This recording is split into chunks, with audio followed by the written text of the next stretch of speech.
ادب کی زندہ جاوید داستان باغ و بہار۔ باغ و بہار یہ ایک تاریخی نام ہے۔ اس کے اعداد کی قیمت کو جمع کیا جائے تو 1217 ہجری برآمد ہوتا ہے اور 1217 ہجری یہ 1802 عیسوی بنتا ہے۔ پروفیسر جان گلکرسٹ کی فرمائش پر داستان باغ و بہار لکھی گئی تھی۔ میر امن دہلوی نے 1801 میں اس کو لکھنا شروع کیا تھا اور 1802 کے وسط میں یہ کتاب مکمل ہوئی۔ دیباچے میں انہوں نے خود کہا ہے کہ یہ فارسی قصہ چہار درویش سے ماخوذ ہے اور اس کا دیباچہ گلکرسٹ نے لکھا ہے۔ ابتدا میں باغ و بہار چہار درویش کے نام سے شائع ہوئی تھی اور ہندی مینول میں شائع ہوئی تھی۔ یہ ایک انتخاب تھا چونکہ فورٹ ولیم کالج پریس کو ایسٹ انڈیا کمپنی برطانیہ کی طرف سے کتابیں چھاپنے کے لیے پیسے پورے نہیں ملے تھے، اس لیے اس کا کچھ حصہ ہی چھاپا تھا۔ اور یہ باغ و بہار ہندی مینول میں قصہ چہار درویش کے نام سے شائع ہوئی تھی۔ اس کے بعد باقاعدہ یہ مکمل کتاب 1803 میں شائع ہوئی تھی۔ Fort William college press Kolkata سے شائع ہوئی تھی 1803 میں۔ تو اس کا جو درست سن اشاعت ہے وہ 1803 ہے۔ اس کے بعد اس کے مختلف نسخے بڑے مشہور ہوئے۔ اس کا جو پہلا نسخہ تھا وہ ڈنکن فاربس کا تھا۔ ڈنکن فاربس کا جو نسخہ تھا وہ لندن سے 1846 میں شائع ہوا تھا۔ اس کے بعد بہترین نسخے رشید حسن خان اور مولوی عبدالحق صاحب نے بھی مرتب کیے تھے۔ اور یہ ایک داستان ہے چار درویشوں کی اور ایک بادشاہ آزاد بخت کی، اور پھر ایک ضمنی کردار خواجہ سگ پرست بھی ہیں۔ اس کے مرکزی کردار آزاد بخت ہیں جس کا تعلق ملک روم سے تھا۔ اب اس میں چار درویش ہیں۔ پہلے درویش کا تعلق ملک یمن سے ہے، دوسرے درویش کا تعلق ملک فارس سے ہے، تیسرے درویش کا تعلق ملک عجم سے ہے اور چوتھے درویش کا تعلق ملک چین سے ہے۔ اور دلچسپ بات یہ ہے کہ یہ چاروں درویش خودکشی کا ارادہ کرتے ہیں اور ان چاروں درویشوں کو حضرت خضر علیہ السلام بچاتے ہیں۔ اب کہانی کا مختصر ترین خلاصہ یہ ہے کہ آزاد بخت جو ملک روم کا تنہا وارث ہے سلطنت کا، دنیا کی ہر آسائش اور سہولت میسر ہے لیکن اولاد کی نعمت سے محروم ہے۔ اس وجہ سے اکثر پریشان رہتا ہے۔ 40 سال کی عمر میں وہ اقتدار سے لا تعلق ہو کر گوشہ نشینی اختیار کر لیتا ہے۔ ایک خانقاہ میں جو قبرستان میں بنی ہوئی تھی اس کی ملاقات چار درویشوں سے ہوتی ہے اور ہر درویش باری باری اپنی کہانی سناتا ہے۔ دو درویش تو آزاد بخت کو وہیں خانقاہ میں کہانی سناتے ہیں اور دو درویش बादशाह के दरबार में आकर कहानी सुनाते हैं। पहला दुर्वेश मुल्क यमन के ताजर ख्वाजा अहमद का बेटा था। 14 साल की उम्र में यतीम हो गया।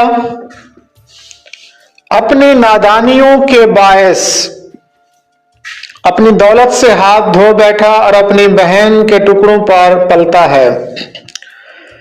लोगों की गैरत दिलाने पर वो दमिश्क रवाना होता है। वहां उसे एक जख्मी शहजादी मिलती है जिसका इलाज वो बड़ी मेहनत से करता है और उससे इश्क करता है, लेकिन इश्क में नाकाम हो जाता है और खुदकुशी का इरादा करता है। खुदकुशी करने ही लगता है कि एक सब्जपोश सवार नमूदार होता है और उसका हाथ पकड़कर उसे मुल्क रूम जाने का मशवरा देता है और उसे बताता है कि वहां 3 दुर्वेश और बादशाह आजाद बख्त से मुलाकात करें। अब दूसरा दुर्वेश फारस का शहजादा है, इल्म फजल की दौलत से मालामाल है और हातम ताई जैसी सखावत रखता है। एक दिन एक फकीर आता है, बारी बारी 40 दरवाजों से अशरफी हासिल करता है।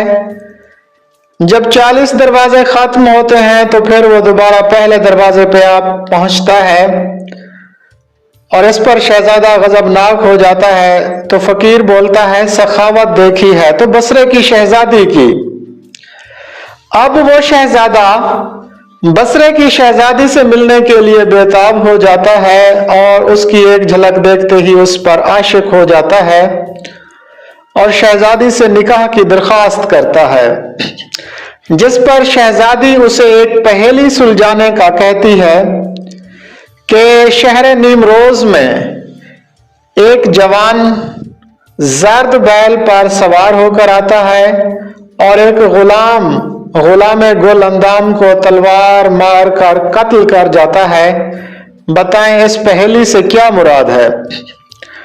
तो शहजादा इस पहेली का मुअम्मा हल करने के लिए जंगलों का रुख करता है, तलाश बसियार करता है, लेकिन उसको हल नहीं मिल पाता। यूं वो मायूस होकर खुदकुशी का इरादा करता है और पहाड़ पर चढ़ता है, लेकिन पहाड़ पर उसे सब्ज पोश बचा लेता है और मुल्क रोम जाने का मशवरा देता है। अब तीसरा दुर्वेश, ये मुल्क अजम का शहजादा है जो अपनी मोहब्बत और शादी का अहवाल बयान करता है। उसकी रफीका हियात दरिया में डूब कर गायब हो जाती है और वो उसे तलाश करते करते मायूस हो जाता है और मायूसी की हालत में खुदकुशी का इरादा करता है। तो एक सवार सब्जपोश नमूदार होकर उसे दिलासा देता है और मुल्क रूम जाने का मशवरा देता है। अब चौथे दुर्वेश का किस्सा।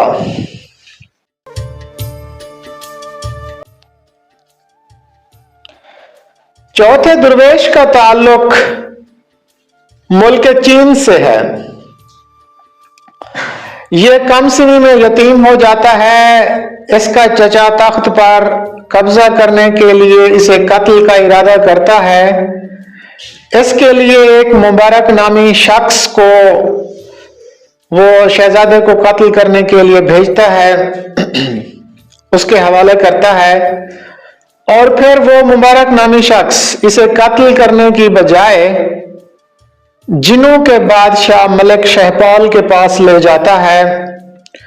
मलिक शहपाल जिनों के इस बादशाह से मुकाबला करते करते थक जाता है और आखिरकार खुदकुशी का इरादा करता है।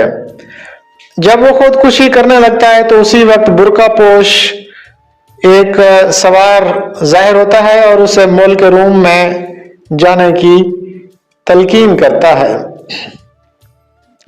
जैसे ही चौथे शहजादे की कहानी मुकम्मल होती है, उसी वक्त बादशाह आजाद बख्त को औलाद नरीना की नवीद मिलती है और बादशाह आजाद बख्त ने नए शहजादे का नौमौलूद शहजादे का नाम बख्तियार रखा है और इस तरह बाकी चारों दुर्वेशों की मुरादें भी पूरी हो जाती हैं।